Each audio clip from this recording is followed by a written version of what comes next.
All right, we are finishing up the urinary. Short little finish to the urinary system. Okay, so we've already done reabsorption, and reminder, most of it happens in the PCT. Some of it happens in the loop of Henle. That's the countercurrent multiplier process and the sodium, mainly, with some water. And then we've got a little bit of reabsorption in the DCT and collecting duct in the way of water. So, look at the hormones. First of all, look at the two histology slides. In the top, you see a really good picture of a tubule here. This is a distal convoluted tubule. Look how very nice and detailed the cuboidal cells are. Look here. Here's another DCT right there. Look at these guys right here. These are loops, loops of Henle right here. Notice flattish cells. Simple squamous. Those are loops. They're smaller. And down over here is a collecting duct, much bigger. The hormones you see. Aldosterone, sodium retention, potassium, gotten rid of, out of the body. Aldosterone, since it causes sodium retention, causes water reabsorption. The water follows the sodium. It reduces your urine volume, making it more concentrated. From the adrenal cortex, ADH. Hypothalamus makes it, stored in the neurohypophysis, antidiuretic hormone, causes DCT and collecting ducts to become more permeable to water, more retained. It doesn't affect sodium. Well, indirectly it does, in that you have less urine volume, and what you have left of it is more concentrated, but it's just doing it by causing water reabsorption. Then, atrial natriuretic factor, or hormone, from the heart, natriuretic, getting rid of sodium. So, you get rid of sodium, you get rid of water, it increases your urine volume, it increases your sodium going out with it. I guess that's about it. Those are the three main ones for water conservation. Okay, last step, secretion. On the picture you see here, you'll see mainly we're talking hydrogen and potassium, creatinine, urea, and ammonia. Creatinine and urea from protein breakdown. Remember ammonia also from protein, from deamination of amino acids. If you look on this picture, here's your blood right down there. Here's your tubule wall. Here's the lumen with urine in it. Look at ammonia going, there's your amino acid deamination, going out that way. Notice a little protein carrier there. And notice that chlorine is going along with it. And of course they form together ammonium chloride. Well, maybe not of course, but they do. Okay, also remember, secretion is the movement of stuff from the blood, last chance to get it out of the body, going out in urine. So you see hydrogen. Your kidneys can determine how much hydrogen is secreted, goes out of the body, how much stays in the blood. This controls blood pH. So more hydrogen goes out. Hydrogen goes out. There's a little carrier. Look, countercurrent. Not countercurrent, counter transport. Sodium coming in, hydrogen going out. There's your chlorine again. Combines with hydrogen, you get a little bit of acid in your urine. Sodium, on the other hand, is going to move back into the blood. Bicarbonate stays in blood as a buffer, although some of it can go out also.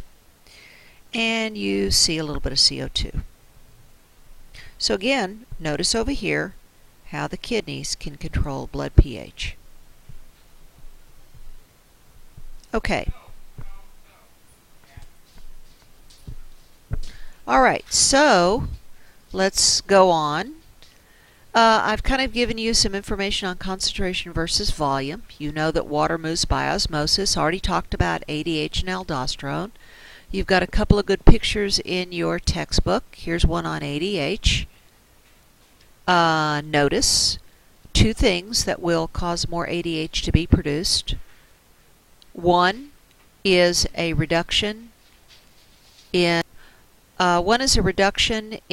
the blood volume, like if you're hemorrhaging, or if your blood pressure goes down, or if you become dehydrated. All of those things will kick in ADH, causing you to retain water, increases blood pressure. That's why ADH is also called vasopressin, for vessel pressure. So, you retain water, you have less urine, and it's more concentrated what you have left of it going out. Okay, aldosterone. Reminder, adrenal cortex. Remember, sodium retention, potassium excretion. Look at the picture on the left. You see sodium coming back in the blood, potassium going out in urine. That's the effect of aldosterone production. So, if you need to increase your sodium level in blood, if you need to increase your osmotic pressure, there would be a reason for aldosterone to be produced. Or, again, also increasing your water retention for increasing blood pressure. Remember, water follows sodium. Other diuretics, sugar. Think about diabetes mellitus. You get over that renal threshold level, sugar goes out in your urine. It acts as an osmotic pull. Water follows the sugar. You're urinating more. And then, of course, there are medications that are diuretics, like brand name Lasix or generic name furosemide, also sometimes called water pills. Hormone imbalances that can affect your water balance. I mentioned diabetes mellitus. Think about Addison's and Cushing's, talked about them before, related to cortisol and aldosterone. Too much Cushing's of each one. So, too much aldosterone, too much sodium retention, too much water retention, blood volume goes up, blood pressure goes up, you're getting rid of too much potassium. Addison's, flip side. Diabetes insipidus, lack of ADH. You don't make enough ADH, you're going to dump more urine out. We're not talking about a little urine here, we're talking about 10-15 liters of urine that can be lost. It can be given synthetically, by the way. Okay, renal function tests. In lab, we're doing tests on what's normal, what's not normal. Got a good view here of kidneys. They're kind of in the shadow, but good view of the calyces and the pelvis, and then you can see the ureters coming down, going into the bladder. Your expected materials, phosphates and chlorides and sodium and potassium and blah, blah, blah, blah, blah. Unexpected materials, now again, you're not going to have large levels of those, but most of it stays in the body. Glucose shouldn't have, protein shouldn't have anything significant, albumin, bilirubin, biliverdin, ketones, things like that. There are a lot of different renal clearance tests that can be run to assess kidney function, by the way. Okay. What to talk about here? Bilirubin and biliverdin, although they're not found in urine, they're byproducts when they're broken down. There is a pigment called urochrome, causes the color of urine. Polyuria, lots of urine. Diuresis, kind of the same thing. It's getting rid of too much excess water, salts. Some terms here: hematuria, blood in urine; proteinuria, obvious; glycosuria, glucose in urine; ketonuria, ketones. Again, think about reasons. If you had diabetes, you'd have ketonuria and glycosuria. Maybe excess protein in your diet, workout, malnutrition, you might have proteinuria. Nephritis, kidney infection, you might have a hematuria. Problems: renal calculi. You see renal stones right there. Notice that they're at least a couple of inches in size, and ureters are not that big to allow them through.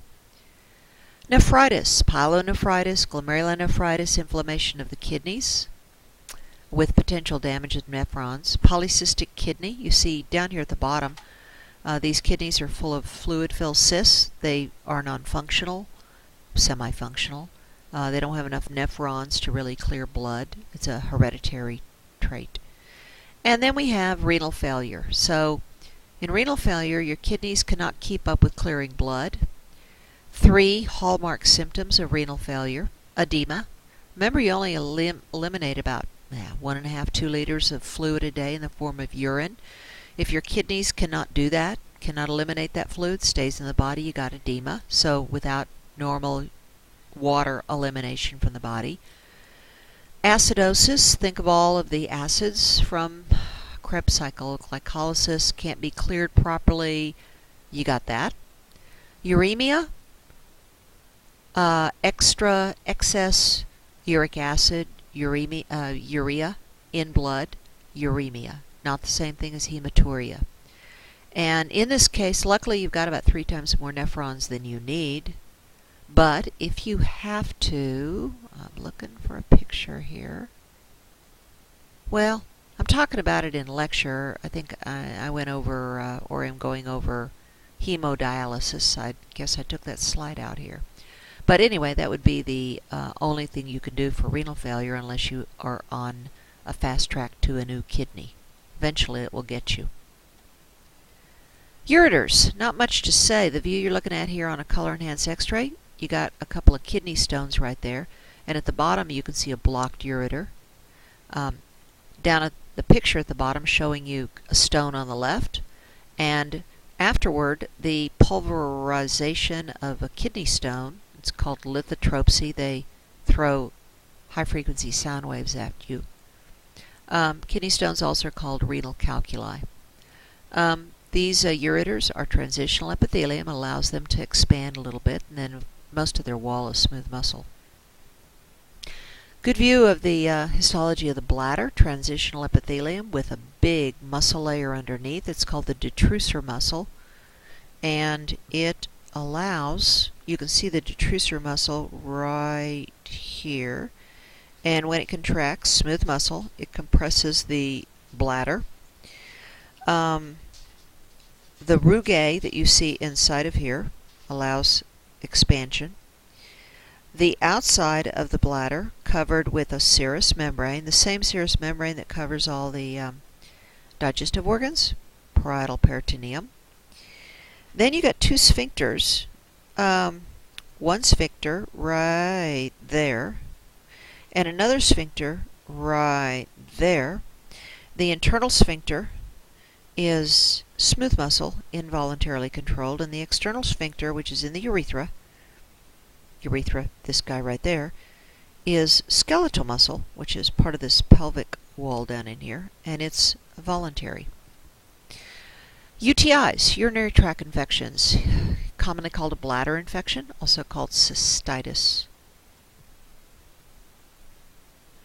So here's a look at a male and female. And you can see, you should notice at least one reason why men don't have much in the way of UTIs compared to women. Women are 20-25 times greater. Look at the bladder there on a male. Look at the bladder here on a female. On the female, look here at that urethra. It's only a few inches long. Look at this urethra in a male. That's way more than a couple of inches. The other thing you should know is the bacteria that cause UTIs are coming from feces. So in the female, you can see it wouldn't be difficult to contaminate that area. In a male, you would really have to try to get bacteria in there. Stratified columnar becomes squamous stratified near the exit, or stratified squamous near the exit. I've already mentioned the sphincters.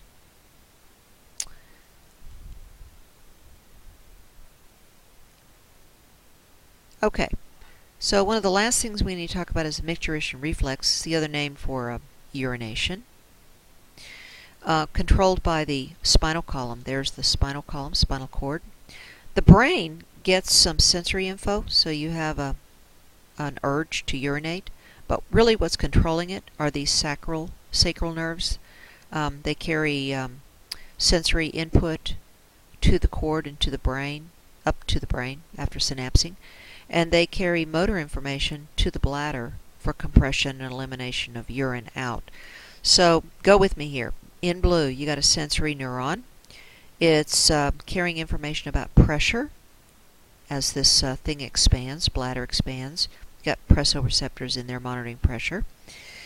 Again, goes to the brain, goes to the cord. The cord then sends back motor information a couple places. One goes to the internal sphincter right there to relax.